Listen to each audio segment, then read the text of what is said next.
ಉದ್ಘಾಟನೆಗೆ ಚಾಲನೆಯನ್ನು ನೀಡೋಣ.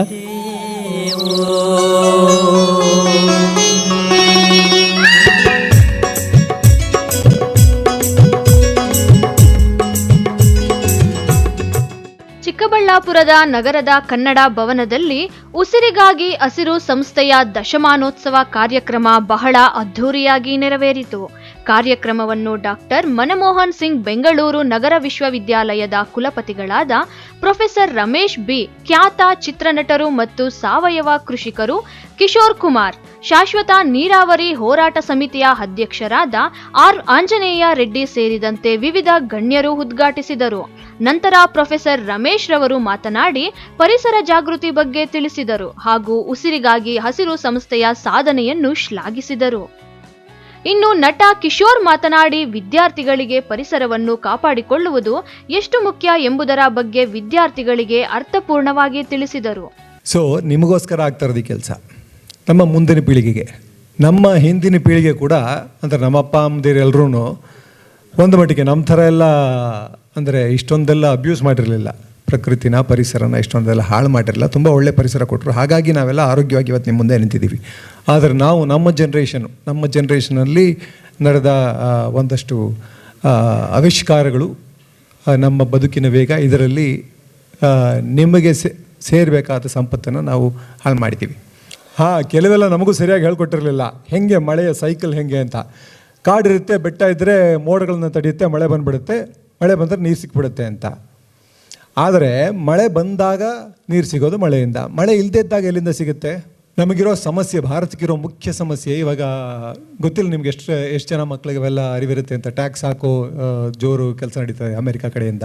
500% ಟ್ಯಾರಿಫ್ ಹಾಕ್ತೀವಿ ಅಂತೆಲ್ಲ ಹೇಳ್ತಾ ಇದ್ದಾರೆ. ನಮಗೆ ಸುಮಾರು ನಮ್ಮ ಬಿಸ್ನೆಸ್ಗಳಿಗೆ ತುಂಬ ಹೊಡೆತ ಬೀಳ್ತಾ ಅದರಿಂದ. ಬೇಗಿದ್ದಳ್ತೀವಿ, ನಾವು ಇದು ಮಾಡ್ತೀವಿ, ಸೈಕಲ್ ಹೊಡಿತೀವಿ ಎಲ್ಲನೂ ಹೇಳಿದ್ರಲ್ಲ.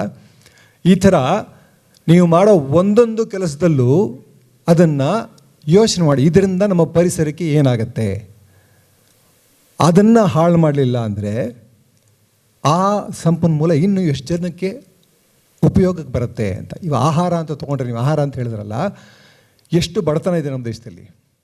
ಉಸಿರಿಗಾಗಿ ಹಸಿರು ಸಂಸ್ಥೆಯ ಕಾರ್ಯಕಾರಿ ಟ್ರಸ್ಟಿ ಗಂಗಾಧರ ರೆಡ್ಡಿ ಮಾತನಾಡಿ ಸಂಸ್ಥೆಯ ಸ್ಥಾಪನೆಯ ಕಾರಣ ಹಾಗೂ ನಡೆದು ಬಂದ ಹಾದಿಯನ್ನು ವಿವರಿಸಿದರು. ಸುಬ್ಬು ಮತ್ತು ಮಧುಕುಮಾರ್ ಅವರು ಆರಂಭದಲ್ಲಿ ನಮ್ಮ ಜೊತೆ ಕೈ ಜೋಡಿಸಿದ್ರು.